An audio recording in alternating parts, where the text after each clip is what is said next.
Welcome back to Cricket Rick, the ultimate home for passionate fans who live and breathe the game, where cricket is not just sport, but an unfolding story of dreams, heartbreaks, comebacks, and triumphs. And today we take you deep into one of the most riveting contests of the Caribbean Premier League 2025, Match 14, where the Trinbago Knight Riders faced off against the Antigua and Barbuda Falcons at the iconic Brian Lara Stadium in Aruba.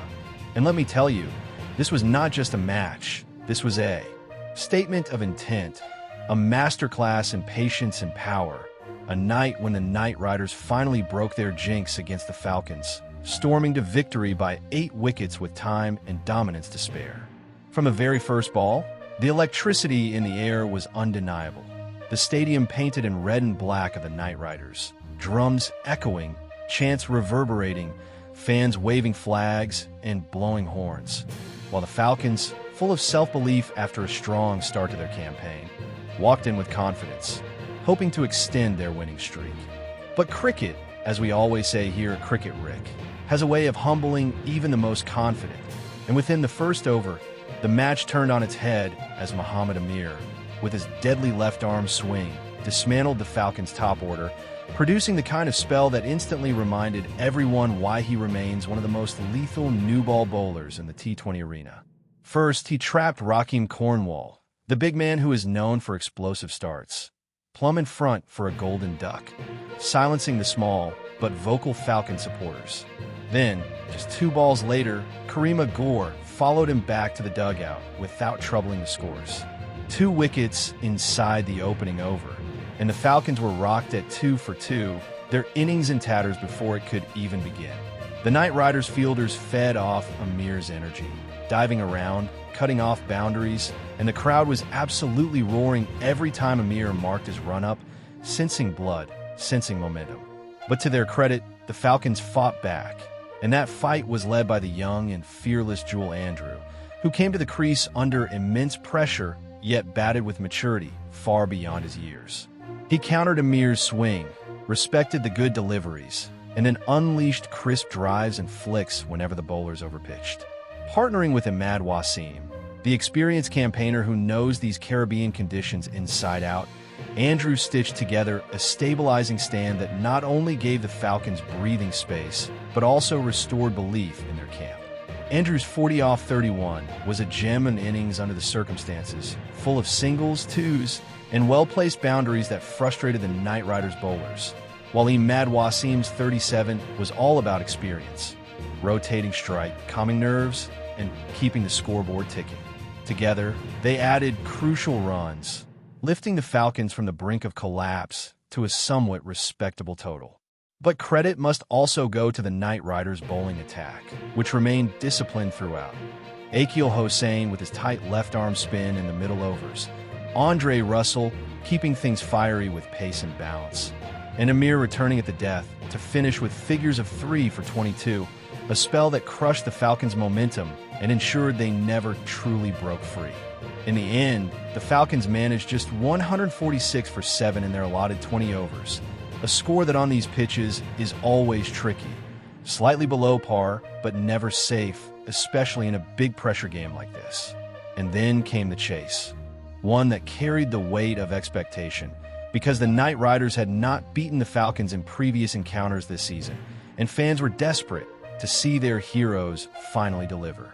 The innings began with intent, but also caution, as Alex Hales and Kesey Carty walked out to open the innings against the fiery pace of Jaden Seals. The first few overs were a test. Seals found movement. Alzari Joseph hit the deck hard, and the Falcons fielders buzzed around with energy, knowing that an early breakthrough could shift the game back in their favor. But Alex Hales, the experienced Englishman, stood tall, playing with a perfect blend of aggression and restraint. He left well, defended solidly, and when the bowlers aired in line, he punished them with elegant cuts through point and drives over extra cover. On the other end, Kesey Carty, the rising star of West Indies cricket, played the role of anchor, soaking up the pressure, rotating the strike, and ensuring the Knight Riders never felt rushed. Slowly but surely, the partnership blossomed, and as overs ticked by, the target of 147 began to look smaller and smaller. The turning point of the chase came in the 10th over when Hales smashed consecutive boundaries off Fabian Allen.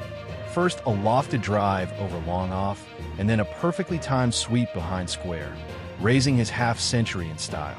The crowd went wild, sensing that the victory they had been craving was finally within reach.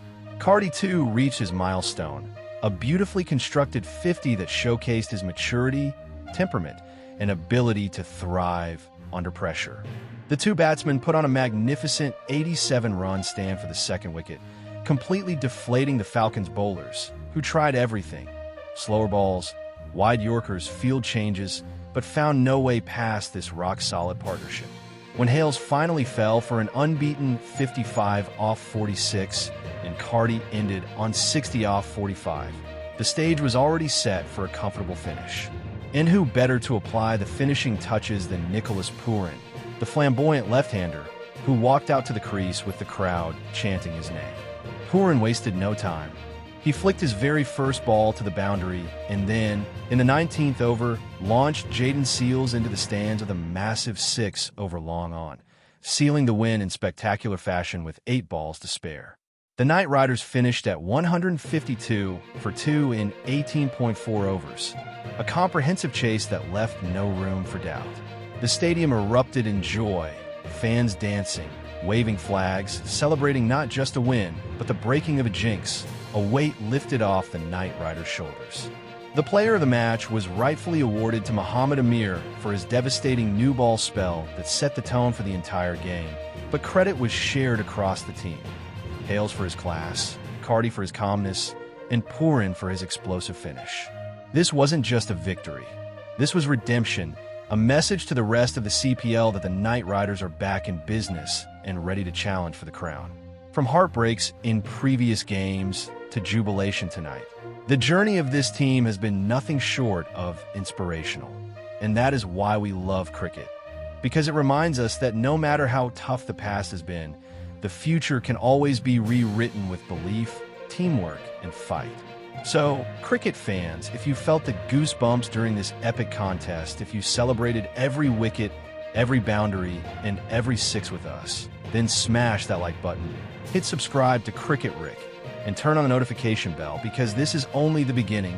We're bringing you every twist, every turn, every heart-stopping moment of CPL 2025 and beyond, right here, where cricket lives in its purest form, where passion meets storytelling, and where every game becomes a legend. Stay tuned, because more fireworks are coming your way.